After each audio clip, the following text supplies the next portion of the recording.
नमस्कार साथियों, आप सभी का स्वागत है इंडो जीएस क्लासेस में। कंप्यूटर की क्लासेस के अंतर्गत आज हम इंटरनेट प्रोटोकॉल को समझने वाले हैं। ये class UP Lekhpal, UP police, IBPS, SSC, RRB इन सभी एग्ज़ाम्स में बहुत ही महत्वपूर्ण भूमिका निभाएगी। अगर आप किसी भी कॉम्पिटिटिव एग्ज़ाम्स की तैयारी कर रहे हैं और उसमें कंप्यूटर को पूछा जाता है तो आपके लिए ये सारी क्लासेस बहुत महत्वपूर्ण हैं। तो चलिए अपनी इस क्लास में हम इंटरनेट प्रोटोकॉल को समझते हैं। इंटरनेट प्रोटोकॉल, आईपी एड्रेस, आपने कई बार ये नाम सुना होगा। तो सबसे पहले हम यही समझते हैं कि इंटरनेट प्रोटोकॉल आखिर है क्या। तो डिजिटल दुनिया, जो हम Facebook, YouTube, mobile, computer, laptop, ये सब हमारी डिजिटल दुनिया के अंतर्गत आते हैं। डिजिटल दुनिया में इंटरनेट पर जब हम कोई फ़ोटो, मैसेज या वीडियो शेयर करते हैं या भेजते हैं तो उसे भेजने के लिए एक एड्रेस की ज़रूरत होती है। इस एड्रेस को इंटरनेट प्रोटोकॉल कहते हैं, आईपी कहते हैं या फिर आईपी एड्रेसेस कहते हैं। जैसे उदाहरण के साथ में अगर हम समझें कि किसी मित्र को मैं एक अपना लेटर भेजना चाहता हूँ, तो लेटर मैं तभी भेज पाऊँगा जब मुझे उस मित्र का एड्रेस पता हो। ठीक है। तो इंटरनेट में भी वही होता है कि जब हम किसी भी फाइल को किसी दोस्त को या फिर किसी कलीग को भेजना चाहते हैं तो उसके हमें एड्रेस की ज़रूरत पड़ेगी। तो इंटरनेट में आईपी एक एड्रेसिंग सिस्टम के रूप में मौजूद होता है। तो इतनी हमें चीज़ क्लियर हुई। अब हम आगे समझते हैं। एक बार यहाँ पर थोड़ा सा और स्पष्ट कर लेते हैं कि जिस प्रकार हर एक घर का अनोखा पता होता है जिससे कि डाकिया सही जगह पर पहुँच सके, उसी प्रकार से इंटरनेट से जुड़े प्रत्येक उपकरण जैसे कि कंप्यूटर, स्मार्टफोन, स्मार्ट टीवी या फिर आपका राउटर, इन सभी का एक संख्यात्मक पता होता है जिसे हम कहते हैं आईपी एड्रेसेस। अब ये संख्या कैसी हो सकती हैं वो हम आगे समझेंगे। इंटरनेट प्रोटोकॉल के इतिहास की अगर हम बात करें तो इंटरनेट प्रोटोकॉल का इतिहास 1970 के दशक से शुरू होता है। विंटन सर्फ और रॉबर्ट कहन, इन्होंने 1974 में a protocol for packet network intercommunication नामक एक शोध पत्र प्रस्तुत किया जिसने आधुनिक इंटरनेट की नींव रखी थी। इसी कारण से इन्हें इंटरनेट का जनक कहा जाता है, विंटन सर्फ और रॉबर्ट कहन को। अब बात आती है कि आईपी वर्क कैसे करता है, इंटरनेट प्रोटोकॉल कैसे वर्क करता है। इसके अंतर्गत पैकेट और रूटिंग की प्रक्रिया क्या होती है वो समझिए। जैसे अब यहाँ पर एक उदाहरण लेते हैं कि आप अपने मित्र को एक चिट्ठी भेजना चाहते हैं बाई पोस्ट। ठीक है। तो आप क्या करोगे, पहले तो आप चिट्ठी को लिखोगे, जो आपका मटेरियल है इस चिट्ठी को लिख लिया, फिर एक लिफाफे के अंतर्गत इसको पैक किया आपने। ठीक है, ये आपका लिफाफा है। अब लिफाफे के अंतर्गत आपने पैक किया, उस लिफाफे के ऊपर आप उसका एड्रेस लिखोगे जहां भेजना चाहते हो, फिर अपना एड्रेस लिखोगे, है ना। उसके बाद डाकिया उसको ले जाएगा और जिस एड्रेस पर भेजना है वहां पहुंचा देगा। वही काम इंटरनेट के अंतर्गत आईपी करता है। तो यहां समझिए कि जब इंटरनेट से हम कोई फाइल भेजते हैं तो इंटरनेट प्रोटोकॉल क्या करेगा, उस फाइल को कई टुकड़ों में विभाजित कर देता है। आपने कोई फाइल भेजी, उसको फाइल को एक बार में नहीं भेजेगा, छोटे छोटे उसके पैकेट बना देता है जिसे हम कहते हैं डेटा पैकेट। इसका टेक्निकल शब्द है डेटा पैकेट्स कहा जाता है। इंटरनेट प्रोटोकॉल उस फाइल को कई सारे डेटा पैकेट्स में डिवाइड कर देता है। उसके बाद आप देखोगे कि राउटर जो होता है वो उनका रूट बनाता है कि ये जो डेटा पैकेट्स हैं किस रूट से भेजे जाएं जिससे कि ये जल्दी पहुंच जाएं अपने गंतव्य स्थान की ओर। तो राउटर का काम रूटिंग होता है। उसके बाद जब ये पहुंचते हैं फिर इसे रीअसेंबल किया जाता है। जो छोटे छोटे पैकेट, ये सारे जो पैकेट हैं इनको दोबारा से एक फाइल बनाई जाती है, पूरी जोड़ दिया जाता है। उसके बाद जो उसको पढ़ता है, मतलब जिसके पास भेजा जाता है, वो उसको फाइल प्राप्त हो जाती है। तो ये पूरा आईपी सिस्टम ऐसे वर्क करता है। जो आपका पैकेट होता है, ये जो हेडर, इस पर सोर्स जहाँ से इसको भेजा जा रहा है वो आईपी एड्रेस और डेस्टिनेशन आईपी एड्रेस ये लिखा होता है, इसे कहते हैं हेडर। पेलोड वो चीज़ होती है जिसमें हमारा मुख्य डेटा होता है जो हम भेजना चाह रहे हैं। अब आगे थोड़ा सा राउटर को और स्पष्ट तरीके से समझ लेते हैं कि आईपी राउटिंग क्या है। तो डेटा पैकेट्स को ये सही रास्ता दिखाता है, एक तरीके से ये इंस्पेक्टर की तरह वर्क करता है। ट्रैफिक लाइट में बताता है कि आपको इस साइड से जाना चाहिए, इधर से जाना चाहिए। तो राउटर डेटा पैकेट्स को सही रास्ता दिखाता है, पैकेट को रिसीव करता है, डेस्टिनेशन आईपी को पढ़ता है, रूटिंग टेबल से चेक करता है कि कौन सा रास्ता इसके लिए बेहतर होगा और उस रास्ते से इसको डाइवर्ट कर देता है। तो यही आपका आईपी रूटिंग है। एक बार फिर से हम रिवाइज कर लेते हैं। सबसे पहले होता है एड्रेसिंग, हर डिवाइस को एक यूनिक एड्रेस दिया जाता है। फिर होता है फ्रेगमेंटेशन, बड़े डेटा को छोटे छोटे पैकेट्स में डिवाइड किया जाता है। फिर रूटिंग के द्वारा डेटा को सही रास्ते से भेजा जाता है और रीअसेंबलिंग के बाद जो पैकेट्स में डेटा पहुंचा है उसको दोबारा से जोड़ा जाता है। तो ये आपका आईपी प्रोटोकॉल कैसे वर्क करता है ये हमने समझा। अभी बात आती है कि आईपी एड्रेस के कितने टाइप्स हो सकते हैं, इसके मुख्य प्रकार क्या हैं। तो आईपी एड्रेस मुख्यतः दो प्रकार के होते हैं। पहला होता है सार्वजनिक आईपी, जिसे आप कहते हैं पब्लिक इंटरनेट प्रोटोकॉल। दूसरा होता है निजी आईपी, प्राइवेट इंटरनेट प्रोटोकॉल। इनमें बेसिक अंतर क्या है? सार्वजनिक आईपी क्या है इसे समझिए। यह वह पता है, ये ऐसा एड्रेस है जो आपके इंटरनेट सर्विस प्रोवाइडर, आईएसपी जिसे कहते हैं, इंटरनेट सर्विस प्रोवाइडर द्वारा आपके राउटर को दिया जाता है और ये पूरी दुनिया में आपकी पहचान के रूप में मौजूद होता है। प्राइवेट आईपी क्या होता है? ये आपके घर, ऑफिस के अंदर इस्तेमाल होता है, जैसे आपके वाईफाई से जुड़े हुए 4 मोबाइल या फिर एक लैपटॉप। जैसे मैं एक वाईफाई यूज़ कर रहा हूँ, उस वाईफाई के साथ में मेरा टैब अटैच है, कंप्यूटर अटैच है, मोबाइल अटैच है, अन्य जो उपकरण है वो भी अटैच है। तो इन सब का अपना एक अलग अलग आईपी होगा ताकि वे आपस में कम्युनिकेट कर सकें। तो ये बेसिक डिफरेंस है सार्वजनिक आईपी और निजी आईपी में। इसके अलावा आईपी की 2 श्रेणियां और भी होती हैं, जैसे कि स्टैटिक आईपी और डायनामिक आईपी। स्टैटिक आईपी कभी चेंज नहीं होता है और डायनामिक आईपी जो होता है हर बार बदल सकता है। ये स्टैटिक आईपी का एक उदाहरण है जैसे कि किसी वेबसाइट का सर्वर। जैसे आपने सर्च किया youtube.com गूगल पर, तो youtube.com का एक आईपी एड्रेस होगा, है ना। कंप्यूटर पे जब आप टाइप करोगे youtube.com तो कंप्यूटर पूछेगा कि मुझे इसका आईपी एड्रेस दे दो, जो सर्विस प्रोवाइडर है उससे। तो आईपी एड्रेस के थ्रू ही कंप्यूटर कहाँ पहुँचेगा? उस वेबसाइट पर पहुँचेगा। हम अपने मोबाइल में जो मोबाइल नंबर सेव करते हैं वो दरअसल किसी के नाम से सेव करते हैं, राहुल, राम, कृष्ण। हम उस नंबर को याद नहीं रखते, हम नाम को याद रखते हैं। वैसे ही जब हम कॉल डायल करते हैं तब वो डायल किस पे होता है? उस नंबर पर डायल होता है। तो यहाँ पर अगर हम यूट्यूब लिखते हैं तो यूट्यूब नहीं खुलता, उसके आईपी एड्रेस के माध्यम से वो यूट्यूब का जो सर्वर है, वेबसाइट है, वो ओपन होता है। अब आगे समझिए आईपी एड्रेस के वर्जन। तो आईपी एड्रेस के 2 मुख्य वर्जन हैं, IPv4 और IPv6। ये बहुत इंपॉर्टेंट बात अब मैं आपको बता रहा हूँ, आईपी एड्रेस के वर्जन। तो यहाँ से क्वेश्चन जो है 80% क्वेश्चन आईपी प्रोटोकॉल के जो हैं वो आपके इसी पेज से बनेंगे। तो इसको बहुत ही ध्यान से आप समझना। इंटरनेट प्रोटोकॉल वर्जन 4, सबसे पहले इसे समझते हैं। ये सबसे पुराना और प्रचलित है। इसका साइज है 32 बिट। ये बिट साइज जो है आप याद रखना। IPv6 का होता है 128 बिट, ठीक है। तो 32 बिट जिसका मीनिंग क्या है कि इसमें कुल 2 की पावर 32 या लगभग 4.29 बिलियन पते हो सकते हैं। मतलब एड्रेसेस इसमें कितने हैं? मतलब बहुत सारे हैं। 4.29 मतलब बहुत सारे एड्रेसेस इसके अंतर्गत हैं। इसमें 4 नंबर्स के समूह होते हैं, 4 नंबर्स के समूह होते हैं। ये एक आईपी एड्रेस है। अब इसमें देखिए समूह मैं दिखाता हूँ।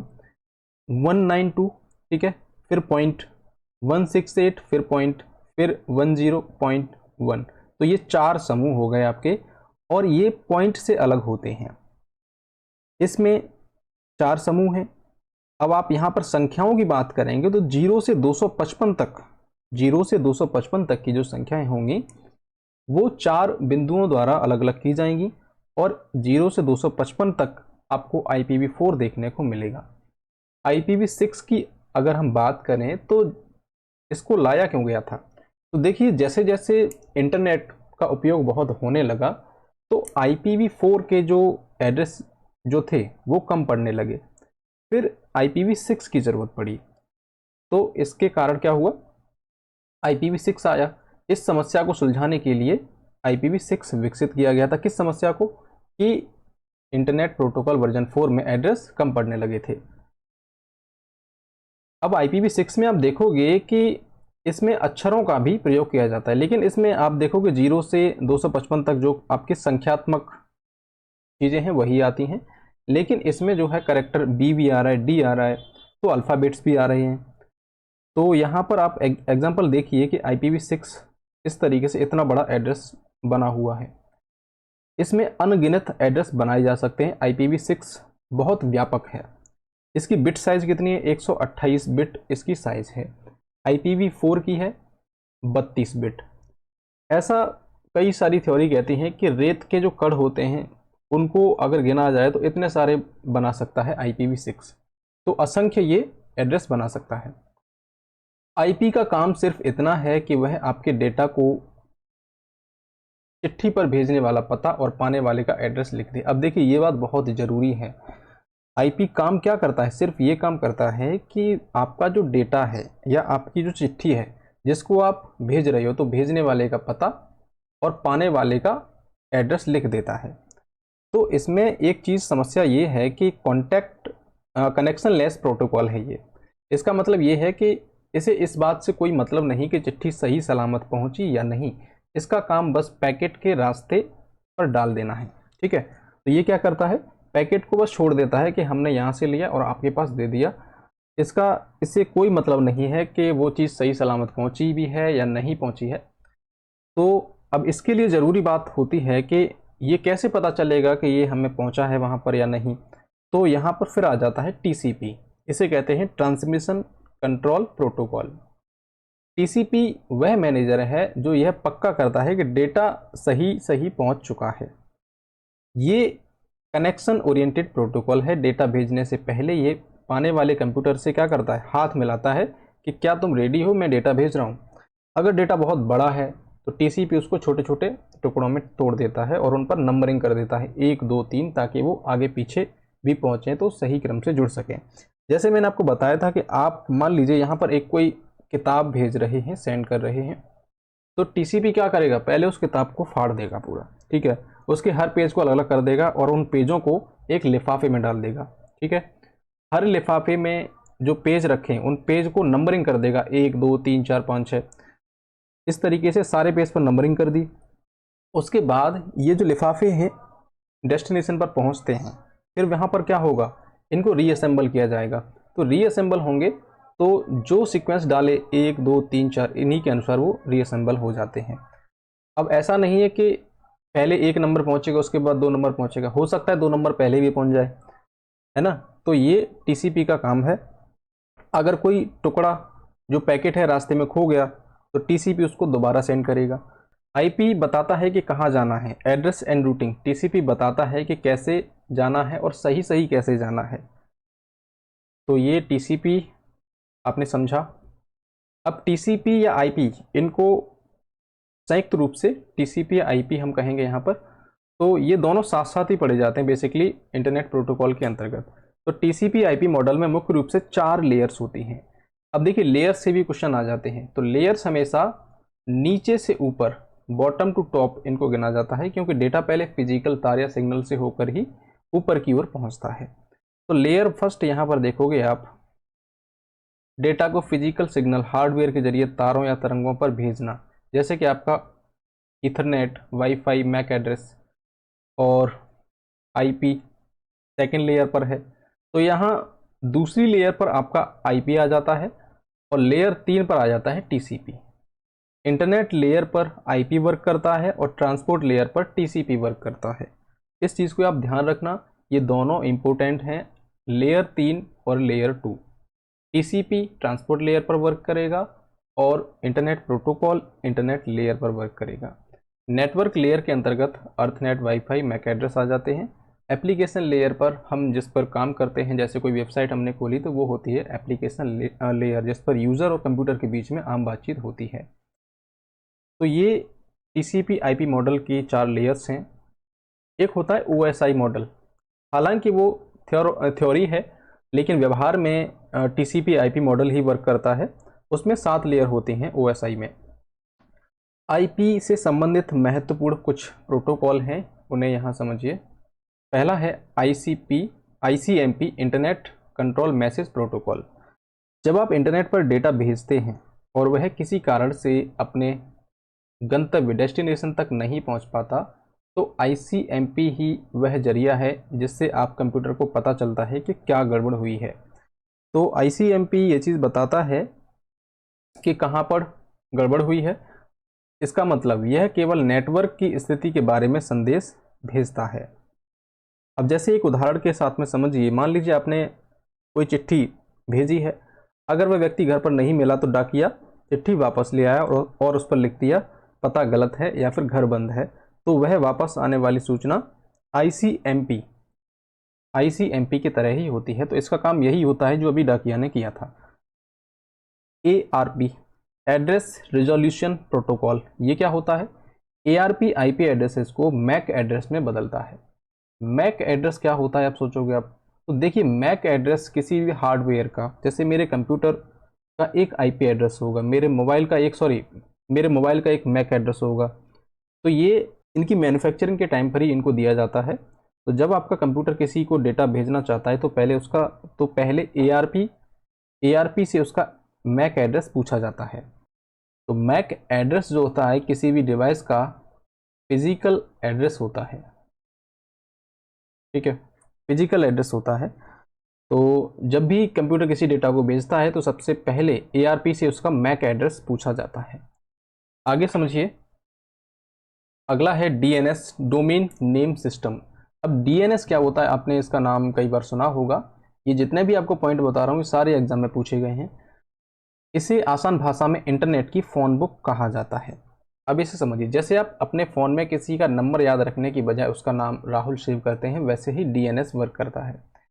इंसानों के लिए हम google.com या facebook.com जैसे नाम याद रख सकते हैं, लेकिन कंप्यूटर के लिए इंटरनेट पर कंप्यूटर एक दूसरे नामों से नहीं बल्कि नंबरों से पहचानते हैं, जिन्हें हम आईपी एड्रेसेस कहते हैं। मैंने आपको पहले बताया था कि किसी वेबसाइट को हम ओपन करते हैं तो वो वेबसाइट जो है उसका अपना एक आईपी एड्रेस होता है, उसके द्वारा ही ओपन होती है। अब हम बात करेंगे एनएटी की, नेटवर्क एड्रेस ट्रांसलेशन। ये एक ऐसी टेक्नोलॉजी है जो आपके लोकल नेटवर्क, जो आपके घर या ऑफिस में होता है, ये प्राइवेट आईपी एड्रेस को एक ही पब्लिक आईपी एड्रेस में बदल देता है ताकि आप जो है इंटरनेट का यूज़ कर सकें। अब यहाँ पर कुछ आपके लिए एमसीक्यूज़ हैं, जैसे IPv4 एड्रेस कितने बिट्स का होता है? 16 बिट्स, 32 बिट्स, 64, 128। इसका सही जवाब है 32 बिट।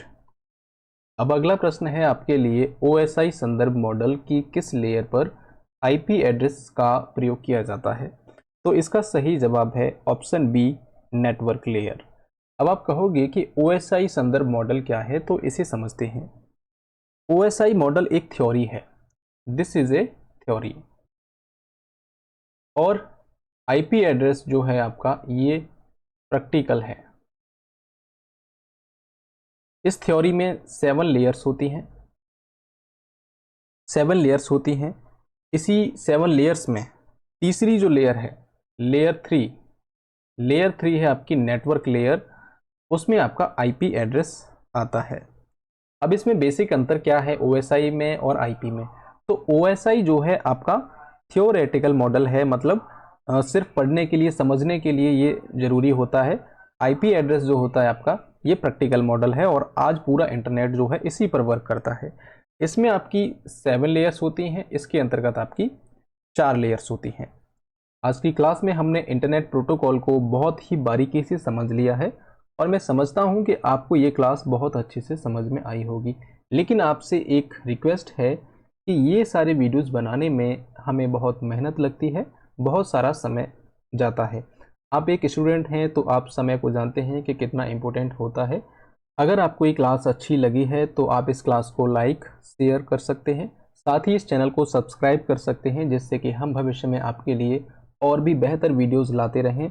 धन्यवाद, मिलते हैं आपसे किसी अगले टॉपिक में।